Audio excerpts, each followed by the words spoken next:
The most famous real crimes that took place around the world. Part 3.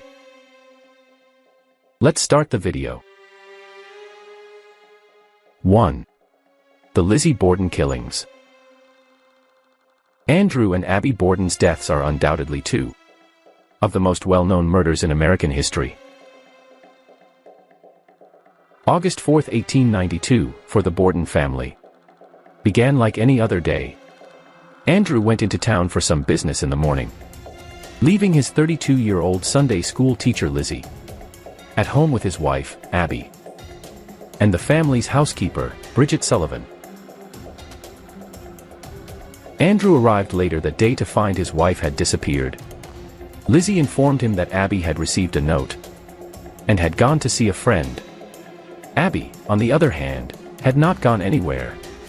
She was just upstairs, dead in a pool of her blood at that specific moment. Lizzie helped her father in relaxing and sleeping on the couch. She tried to persuade Bridget to leave the house by telling her about a nearby department store sale, but Bridget refused. She informed Lizzie she wasn't feeling well. Instead, she walked to her bedroom, sat down, and dozed off. With a fit of yells and shouts, Sullivan's relaxation was cut short. Lizzie screamed that her father had been murdered. Andrew was found dead on the couch, covered in blood. As Sullivan ran out, his face had been severely deformed to the point of being unidentifiable. Lizzie realized in a panic that her stepmother, Abby, should have returned home by now. She requested Sullivan to look upstairs for her. The search, on the other hand, was quick. Sullivan had only made it halfway up the stairs when she discovered her, murdered with a hatchet. Abby had been attacked with a hatchet 19 times. While her husband had been hit 11 times, Lizzie was initially not a suspect. But she was arrested and put on trial for the murders after a friend spotted her burning one of her dresses because it was stained. The charges against Lizzie were eventually dropped by the court. They couldn't believe the female Sunday school teacher could ever be capable of such crimes because there wasn't enough concrete evidence against her. The defense provided witnesses who gave Borden an alibi.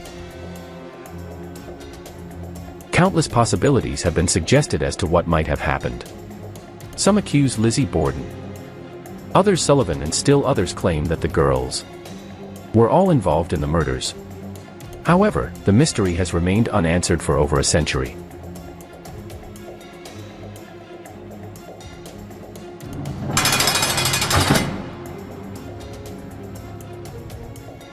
Two. Edmund Kemper. Edmund Kemper murdered 10 people, including his paternal grandparents and mother, brutally. Kemper killed 6 students, beheaded them, and had sex with their corpses during an 11-month killing spree in the early 1970s in the California highlands. He also used a claw hammer to kill his mother, decapitated her head, and had sex with it before calling the cops to turn himself in.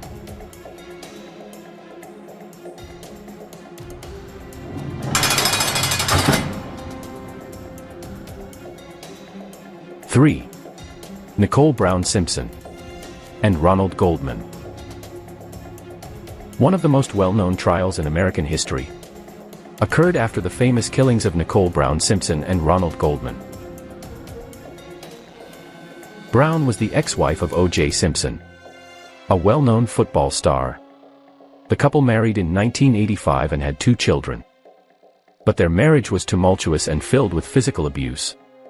Brown filed for divorce in 1992, after 7 years of marriage. Nicole and her friend Ronald Goldman were brutally killed outside Nicole's Brentwood, California home on June 12, 1994. Nicole was stabbed 5 times in the neck, and later they were both stabbed to death. Her throat was slashed down to the spinal cord. According to court testimony, the leading suspect was Nicole's ex-husband. O.J. agreed to bring himself in, but on June 17, he and his companion A.C. Cowlings made a run for it. O.J. led police on a chase across Los Angeles with a gun to his head, threatening to murder himself. He eventually gave himself in. During the trial, there was a huge pile of evidence against O.J. for the crime. O.J. blood was discovered at the crime scene. Nicole and Goldman's DNA was discovered in his car. And home, a pair of O.J.'s gloves were discovered on Nicole's property. And a bloody footprint at the crime scene matched his shoe. Despite the overwhelming evidence against him, O.J. was acquitted of the killings of his ex-wife and Goldman. However, in the civil court, he was found guilty of the offenses and compelled to compensate the families for $33.5 million.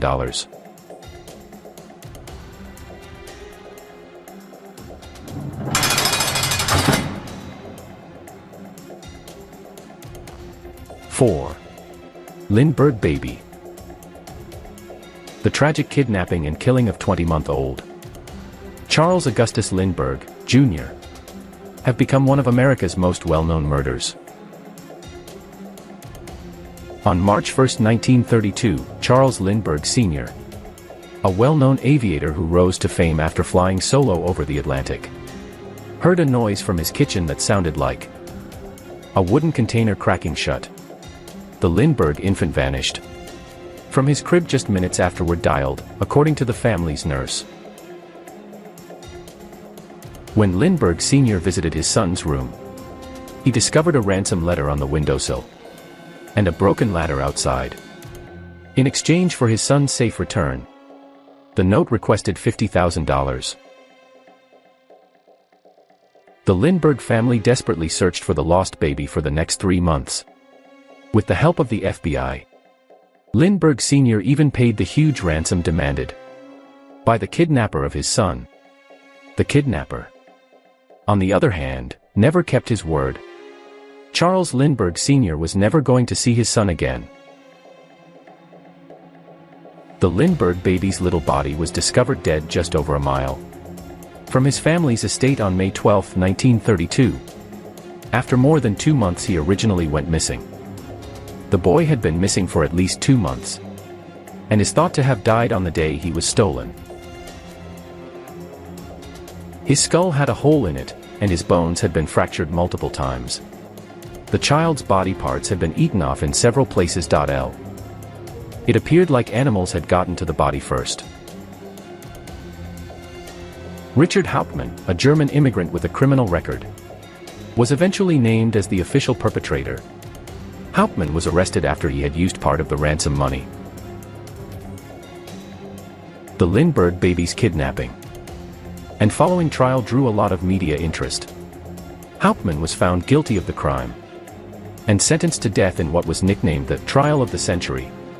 On April 3, 1936, Hauptmann died in the electric chair.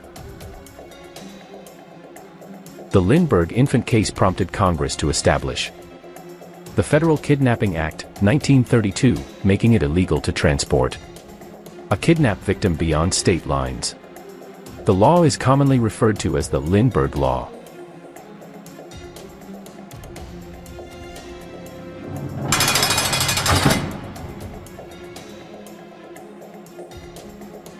Five.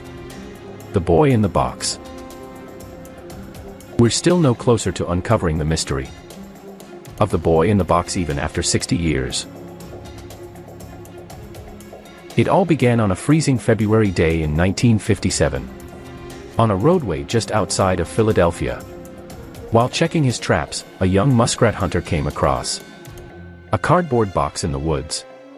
The body of a little child, stripped naked and mangled, was found within it. The muskrat hunter kept his secret to himself. He was afraid that if he told anyone, the cops would come after him for his unlawful traps. So, until a braver soul discovered him. The boy's body sat cold and rotting in the woods for days. The kid was between the age of 3 and 7. And he had been mistreated horribly. He appeared weak, malnourished, and unkempt. His hair had been chopped shortly before he died, and clumps of it stuck to his body. Small scars covered his entire body. particularly on his foot, groin, and chin. Only one modest act of kindness had been shown to the kid, who had been left alone in the box. He had been wrapped in a blanket and left to rot by whoever had slain him. It was the only sign of affection he'd received. The police took the boy's fingerprints in the hopes of discovering a match, but nothing was found. Hundreds of thousands of flyers were sent around the neighborhood, requesting information about the unnamed boy, but no one responded. His parents never claimed him as one of their children. The investigators did everything they could to solve the case. They looked at everything from the cardboard box to the blanket he was wrapped in at the crime site. Every trail they took, however, led to a fresh dead end. One of America's most famous murders has remained unsolved for more than 60 years. Nobody knows who the youngster was or how he wound up nude and mutilated in a box in the woods. Tragically, after all these years, the world will probably never even learn the name of America's unknown child.